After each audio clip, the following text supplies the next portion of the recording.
Okay, this is just a brief update because the 29th we have April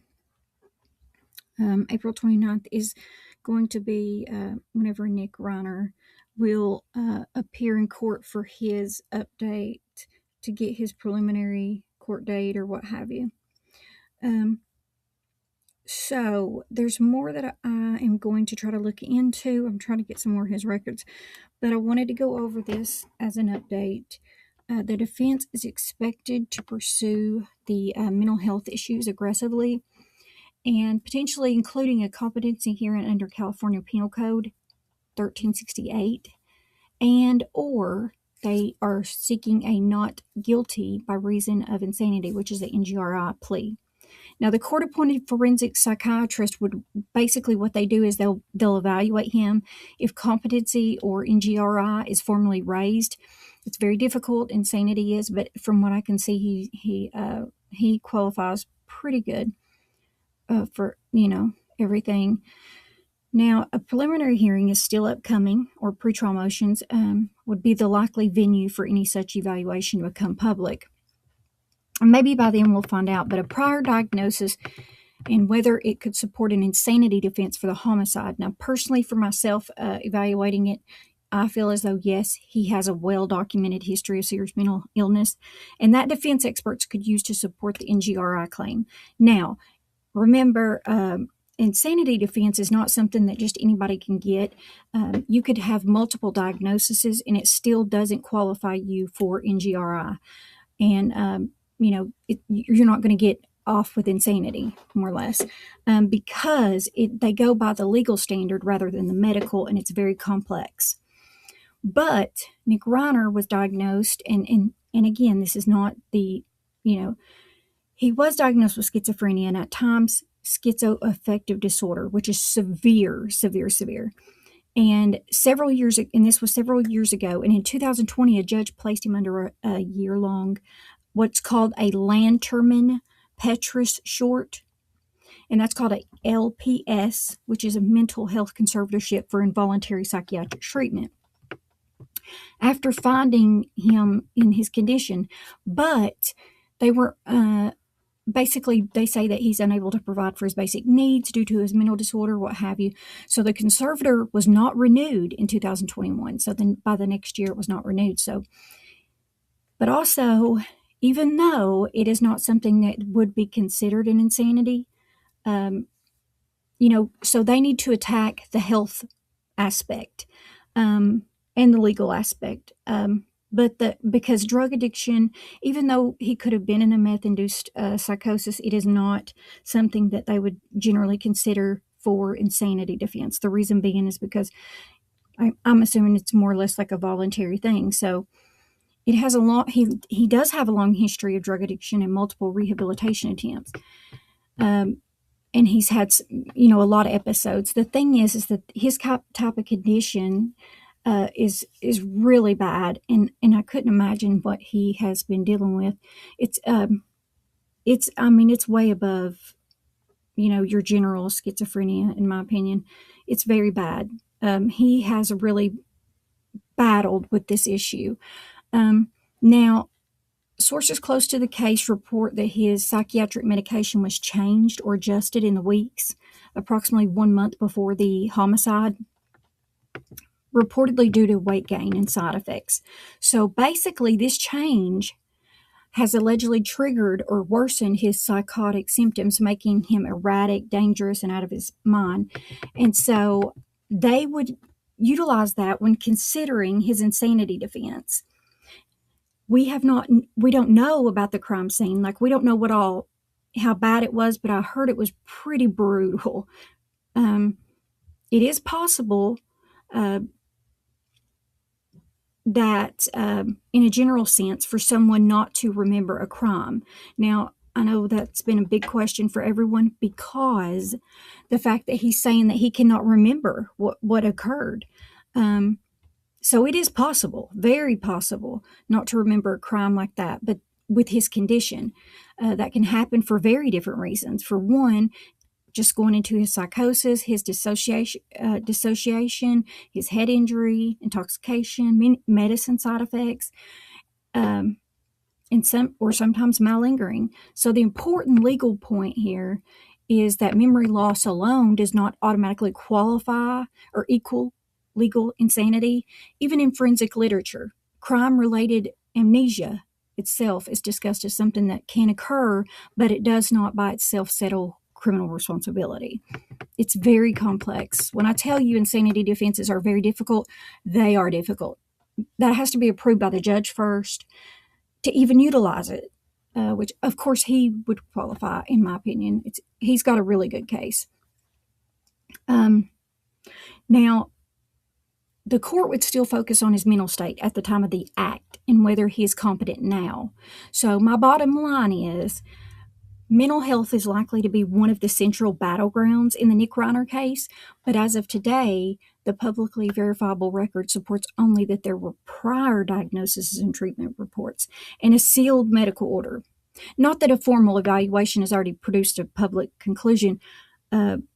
Whether he could legally qualify for insanity would turn on specific expert evidence about what he understood at the exact time of the killing. And when I stress it has to be the exact time of the killing, I stress that because they don't care. They don't look at the medical diagnosis. I don't know how to explain it. Like they don't rely on the medical diagnosis itself because they look at a legal standard of it. And one of the primary elements of that legal standard is that they have to be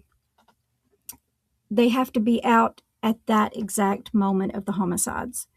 Now, something that I found a little bit concerning he's got a great case as far as insanity. And that doesn't mean that he gets off because he will be in an institution for like a penitentiary institution. But something that could go against him, in my opinion, is the fact that after the homicides, he went and took a shower. And if you've ever done an insanity case, and I've not done many, if you've ever done an insanity case, that basically proves shows to the jury that he was knowledgeable about what was going on with him and enough to clean the blood off. So that's a problem. Now, also, so basically, specific expert evidence about what he understood at the exact time of the killings, and then not merely on a past diagnosis. So that's basically the end all be all of it. And of course, we'll go over more later because I do want to get into the more complex situation of it because TMZ has actually, they have made a whole documentary on it, and they have stressed how bad this condition is that he actually has. So the fact that they diagnosed him with that, I'm sure they would have done a brain scan. I'm not, from my experience, they've always done one in homicide cases and things like that. So I don't see why they wouldn't. But I'm telling you, he's it's not just one of those pity party type of cases. A lot of insanity defenses are basically, you get a lot of the it's not legally acceptable. Majority think that, well, I'm crazy, whatever. It's not acceptable. It's very difficult. And this individual, it's not just that, but Nick Reiner has a lot of mental issues. And that's really sad that he is going through these things. We have no idea what he's experiencing. But I do know that it would be legally and constitutionally unjust to punish him in such a way because of his mental condition. That he would, clearly, if we have psychiatric evaluations, we have brain scans, we have all these things that are supporting it, plus expert. No. When we start going to prison and so forth for our mental conditions, that's going to be a problem. And he did exactly as his doctor told. He just switched his medicine, and that was causing issues. So if anything, I know that a lot of people feel some type of way about what he did to his parents, and I completely understand. It's really sad and heartbreaking, but at the same time, you have to understand how complex his mental condition is, and the fact that he was in active psychosis, and this, it's been, his doctor has diagnosed him with schizoaffective disorder, which is absolutely brutal for their brain. You have to understand what he's going through. So at the same time, he doesn't remember these things. He's went through all this, and he's been proven to have he's lived with this majority of his life. So he's been dealing with it, trying to, basically, I guess you could say, balance it out. And it's just, it's going to be difficult, but he's got a very good case. And he shouldn't, if anything, he needs to be provided assistance and help. That's what he needs. Because this is, we can't punish people that's just absurd. I can understand putting him in a facility because he could be a danger, just based off his brain, because he murdered or allegedly murdered his parents brutally. I understand that, but at the same time, we have to be understanding in a sense, if that makes sense. Now, insanity defenses succeed in only a small percentage of cases. I mean small. They are fact-specific and they require convincing expert testimony.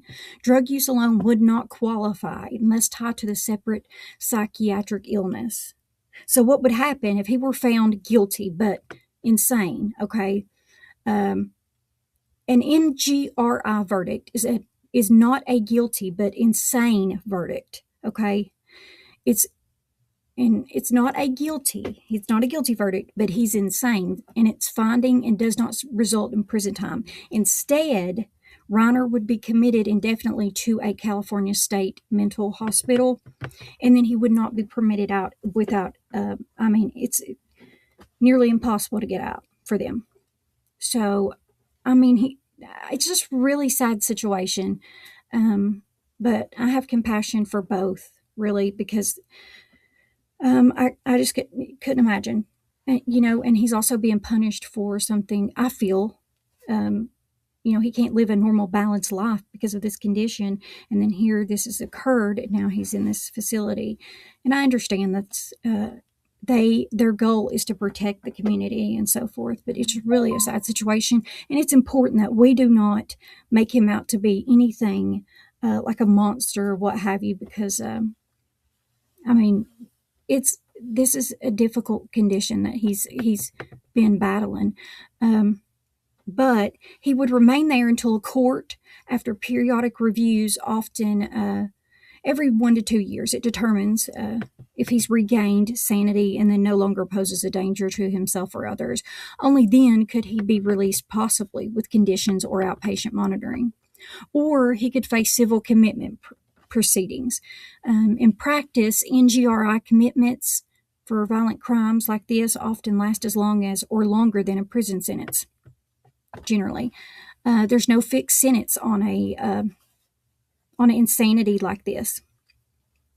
What I mean by that is, if you were found guilty, say you got 20 years in prison, you would have an end date. You would have a date you're coming out, right?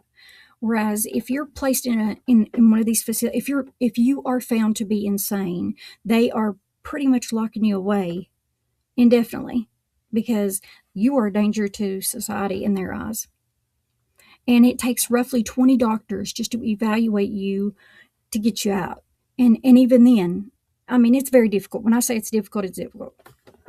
It's nearly impossible to get out. So it's sad. So basically, there's no fixed sentence, and the release depends entirely on demonstrated recovery and safety. Is it possible he does not remember the crime? Again, absolutely, it is possible. It's very, everything he experienced is consistent with severe schizophrenia or schizoaffective disorder, especially during a psychotic episode. So, we are going to cover the case. We're going to study the case. We have since day one. But I want you all to be very considerate of, something that is really out of his control at the end of the day. And he really did do what he's supposed to. A lot of times, insanity defense, if you didn't take your medicine that day or what have you, you don't qualify. But he was doing guidelines according to what we know. We don't have all the documents yet. This is a new case. Okay, so that is the update on Nick Reiner. The 29th, we will be having the hearing to begin the preliminary and pretrial motions and things like that. So we'll see how that goes. If we get an update, if anything changes in between then, I will let you guys know. And make sure that you check out our other updates on Nancy Guthrie following this one.